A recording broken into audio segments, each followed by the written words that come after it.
My father's sudden hospitalization pulled me back to our family home, disrupting the life I'd built elsewhere. But upon my return 2 months later, I was greeted not by my husband but by a stranger. Stunned and disoriented, I struggled to comprehend the surreal scene unfolding before me. Who was this woman invading my space, and why was she here?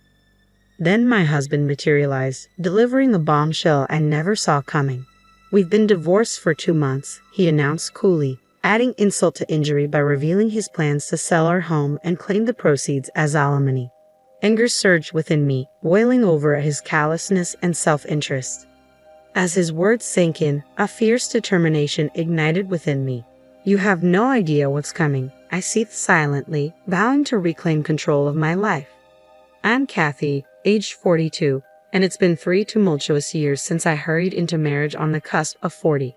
The once blazing flame of our love has dimmed to a mere flicker, overshadowed by the drastic changes in my husband, Bob, once the epitome of kindness. His transformation is staggering, leaving me yearning to scream out my frustration to the world. Just leave him, right? You might assume it's that simple, but for me, it's far more complicated. There's a reason I can't bring myself to walk away. My father, living alone back home, I can't bear the thought of burdening him with worry. My mother passed away before I even found love, let alone marriage, depriving her of the joy of grandchildren. Saying my final goodbyes to my mother without any significant news to share left a lasting mark on me. I couldn't bear to add to my father's concerns. Divorce isn't just about me, it's about sparing him unnecessary pain. Besides, I'm not particularly attractive or outgoing. Who would want a divorced woman in her 40s? If I end things, it's game over. So I resign myself to endure, repeating this mantra to quell any thoughts of leaving. Despite both my husband and I being full-time employees with similar incomes and work schedules, he acts as though he's the sole provider of our lifestyle. From the beginning of our marriage, he's assumed the role of the master of the house. "Where's my dinner? Why isn't it ready?" he demands upon my arrival home. "I've just walked in too. If you're hungry, why not help out?" I respond. "Why should I, a man, have to pitch in? Who do you think affords this lifestyle?" he retorts. Using gender as an excuse? That's outdated. Are people still making such chauvinistic remarks these days? I find myself constantly at odds with my husband, Bob, unable to contain my frustration. His responses to me are consistently patronizing, and this cycle has persisted for about a year now, with Bob's attitude only deteriorating. I've long ceased yearning for the way things used to be between us. To minimize our time together, I make a concerted effort to stay out on weekends and take breaks whenever possible. Being home with Bob, even on my days off, feels stifling. Thankfully, as long as I keep up with the housework, Bob remains silent on that front, a small silver lining in my unfortunate situation. Lately, I've taken to spending my days off exploring various cafes I've researched during the week, finding solace in their ambience and losing myself in books. Bob's been arriving home late on Fridays lately, seemingly burdened with tasks tied to his recent promotion. Capitalizing on the opportunity, I decided to take a detour on my way home from work at Friday. I stopped at the library to borrow some fresh reads for the weekend and swung by the supermarket to replenish our dwindling food supplies. With Bob likely still at work, I took my time browsing the aisles before finally heading home. However, upon my arrival, I was greeted by the unexpected sight of Bob lounging on the couch, jacket discarded and engrossed in the television. His blatant laziness drew an exasperated sigh from me. Catching sight of me, he grumbled, "Hurry up and get dinner ready. How long do you expect me to wait? It's unusual to find you home on a Friday. I thought you'd be working late. Work finished early today. Now, get dinner on the table and run my bath." Suppressing my irritation, I made my way to the kitchen. As I worked on dinner, I took breaks to tidy up the bathroom. Just as the meal was nearing completion, my phone rang, cutting through the noise of the television and drawing a frown from Bob. Without a word, he shot me a pointed glare, silently urging me to answer quickly. With a sense of urgency, I answered the call to hear a doctor on the other end informing me that my father had been rushed to the hospital. He requested my presence for a discussion on his condition. "I'm on my way," I assured the doctor, even as Bob, still fixated on the TV, grumbled indistinctly. "Hey, what about dinner?" he interjected. "My dad's been hospitalized. I need to go," I replied, incredulous at his lack of concern. "What about my dinner?" he persisted. His disregard for my father's situation was infuriating. For once, can you handle things on your own? Dinner's ready. Help yourself, I retorted, unable to conceal my frustration. Frustrated beyond measure, I couldn't contain my anger, and he responded with a burst of fury, his veins visibly pulsating. What's with the attitude? Just because he's in the hospital doesn't mean you have to make such a scene. You're married to me. Your priorities should lie with your husband, not your father, he spat out angrily. His words left me speechless, but the urgency of the situation at the hospital took precedence. There was no time to argue with someone so unreasonable. I slammed a plate down in front of my disgruntled husband. Please take care of the dishes, I instructed tersely before hastily making my exit from the house. Upon reaching the hospital, I found my father lying in bed, his face bearing the marks of weariness I hadn't seen before. Despite his reassurances over the phone, it struck me that he might be struggling with loneliness in his solitary existence, bereft of my mother's presence. His diet and well-being were likely not as balanced as he claimed. I chided myself for naively accepting his words at face value. My father was not one to easily admit vulnerability. How could I have overlooked this? Lost in self-reproach, I was summoned by a nurse for an update on my father's condition.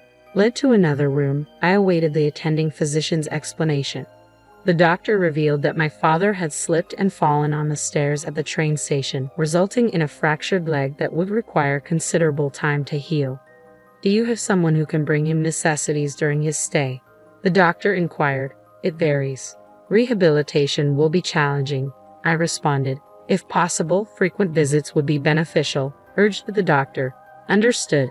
I'll be here every day, I vowed, resolute in my decision. With the doctor's guidance, I resolved to stay at my parents' home during my father's hospitalization, a 2-hour journey each way from my own residence. Daily visits would be taxing, but commuting from my childhood home would make it more manageable. It was time to make the necessary arrangements. Leaving the hospital while my father rested, I returned home around noon on Saturday. My husband was nowhere to be seen, but he arrived later in the evening. I wasted no time in briefing him on the situation. I'll need to go back to my parents' house to care for my father, I explained. Predictably, his reaction wasn't favorable. Who will take care of me then? He grumbled. You're a capable adult. Can't you manage your own affairs? Even amidst your father-in-law's struggles, your concern remains solely on yourself. Can't you show a little cooperation? I shot back, exasperated. That's preposterous. It's only natural for a wife to tend to her husband, he retorted, his words a familiar refrain that only fueled my frustration. Fed up with his self-centered attitude, I proposed a compromise. Why don't we transfer my father to a local hospital? That way, I can balance caring for him with household chores. Fine, do that, he agreed, seemingly unfazed. But in exchange, I expect us to accommodate my father once he's discharged. We'll need to monitor his health with regular doctor visits, I stipulated. At the mention of living together, my husband's face contorted in clear disgust. No chance, we're not living together, Bob insisted firmly. Then let me go back to his place, I countered. In the end, Bob's response was a dismissive, do whatever you want, signaling the end of the conversation. I promptly informed my workplace, completed the necessary procedures, and returned to my parents' home. The daily visits to the hospital proved more taxing than I had anticipated, but my father's resilience inspired me to soldier on without complaint. Despite his best efforts, his condition showed little improvement, and as 2 months slipped by, I realized I needed to return home soon. With my father's discharge still uncertain and the seasons shifting, I knew it was time to swap out my wardrobe and fetch some fresh belongings. Assessing the situation, I decided to make a brief trip back home. However, upon my return, the sight that greeted me wasn't that of my husband. Instead, a woman's voice echoed from deep within the house. Bob, are you back? I called out upon my return, only to be met with silence. Perplexed, I repeated his name, but still, there was no response. Startled by the unexpected turn of events, I stood frozen in shock. Finally, a voice from within the house responded. Bob, is that you? As the realization sank in that the voice wasn't mine, the owner of the voice cautiously emerged from the room. You're not Bob. Who are you? She stammered, visibly taken aback. Confidently, I retorted, who are you? What are you doing in someone else's house? Her response left me reeling. Someone else's house. This is my house, she declared firmly, sending a wave of panic through me. Rushing to the porch, I frantically checked the nameplate, confirming that this was indeed my house. Confusion engulfed me as I struggled to make sense of the situation. Before I could fully comprehend what was happening, my husband sauntered in casually from the entrance. "What's going on here?" I demanded, my tone laced with fury. His expression mirrored my confusion as he met my gaze. "Why are you here?" he questioned, his words cutting through the chaos. "I came back to grab some clothes, but who is that woman?" I shot back, my frustration mounting. "It's your fault for not taking care of me. She'll be handling the house from now on," he stated matter-of-factly, dropping a bombshell. "What do you mean? We got divorced 2 months ago," he revealed, shattering the last semblance of normalcy. "To divorce? What are you talking about? I haven't heard anything about this," I protested, stunned by the revelation. "Of course you haven't. I made all the decisions myself," my husband replied coolly, his tone devoid of remorse. What do you mean?" I stammered, struggling to comprehend the gravity of his words. "We're getting divorced. I already started making arrangements. And as for the house, I plan to sell it soon. I'll be taking the proceeds as alimony," he declared, his words hitting me like a freight train. "But this house isn't solely yours. It's in both our names. I'm entitled to half of it," I insisted, desperation creeping into my voice. "It's your own fault for neglecting your responsibilities around the house. Give me all the proceeds from the sale," he retorted, his words dripping with contempt. "I haven't even signed the divorce papers yet, and yet you're already treating us as divorced. Regardless, if that's what you want, then fine. Gather your belongings and leave immediately," I asserted, my voice tinged with disbelief and frustration. "That's a selfish thing to say," my patience wore thin, snapping at his callousness. "You don't understand anything," I added, my tone firm with conviction. He regarded me with skepticism. "What's left to discuss?" "Property division," he scoffed. "It's your own fault for failing in your duties as a wife. Even if you try to fight it legally, you'll lose. It's a waste of time," he dismissed callously. "Property division. So now you know about that term. Are you mocking me?" I retorted, my indignation mounting. "That's enough. If that's how you want it, I'll gather my things and go," I declared, resolved to put an end to this conversation. I retreated to my room, swiftly packing my belongings. As I busied myself, a sweet voice called out from the other room, "Bob." "Who's this older woman?" "She's just my ex-wife, here to collect her things," Bob's voice explained from the living room. "Ah, good. I was afraid she'd demand you back," the woman responded in a jesting tone, followed by laughter. Their laughter echoed through the house, piercing through my heart. She knew he was married and yet pursued him anyway. "Just you wait," I muttered under my breath as I packed my belongings, a vow forming in my mind. Returning to my parents' home with my belongings, I wasted no time. I visited the local office and then sought out a detective agency to request an investigation into his infidelity. There was much to be done, and I braced myself for the busy days ahead. Weeks later, my phone rang. Answering it, I was greeted by Bob's enraged voice. "Hey, you, what have you done? The alimony you demanded, $100,000. That's outrageous. I've consulted a lawyer about your actions. I'll settle for $100,000. Isn't that generous enough?" he demanded, his words dripping with anger and disbelief. "Huh? Where did your sense of financial responsibility disappear to? Are you going crazy from the shock of our divorce?" I could almost see him standing defiantly, his arrogance fueling my determination to bring him down a peg. Taking a deliberate detour, I responded, "If you refuse to pay, that's your decision. But mark my words, someone as concerned with appearances as you will end up paying alimony." As predicted, Bob's frustration boiled over. "Stop talking nonsense. You sound like you're eager for alimony. A wife shouldn't have to pay a penny to her ex-husband. Just because you're single now doesn't mean you should resent married people. How greedy can one woman be? That's why we got divorced." "Wife, huh? So you're already considering that other woman your wife?" I retorted sharply. "Perhaps you should watch what you say before mocking others. Remember, I could take you to court if I wanted to." "What? What did you just say?" The app seemed momentarily stunned by the mention of court. "Hey, what crime are you accusing me of? I married my current wife after our divorce. I haven't done anything wrong, Bob retorted defensively. Sorry to disappoint you, but I've already conducted an investigation into your affair.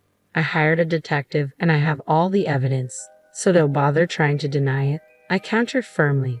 What? Bob fell silent, but I pressed on. You've been involved with her for over a year now, haven't you? However, unfortunately, having an affair isn't considered a crime, I stated matter-of-factly. Then why did you mention taking me to court? You just said cheating isn't a crime, Bob protested, confusion evident in his voice. Don't you realize that filing for divorce without the other party's consent is a crime? I responded pointedly. As Bob remained silent, I pressed forward. What you did amounts to forgery of a legal document, a serious offense. Did you really think that wouldn't catch up with you? Using someone else's signature to submit divorce papers without their consent is clearly a reckless move. That's because you abandoned me for months. That's why I filed for divorce. I did nothing wrong. It's all on you, Bob retorted defensively.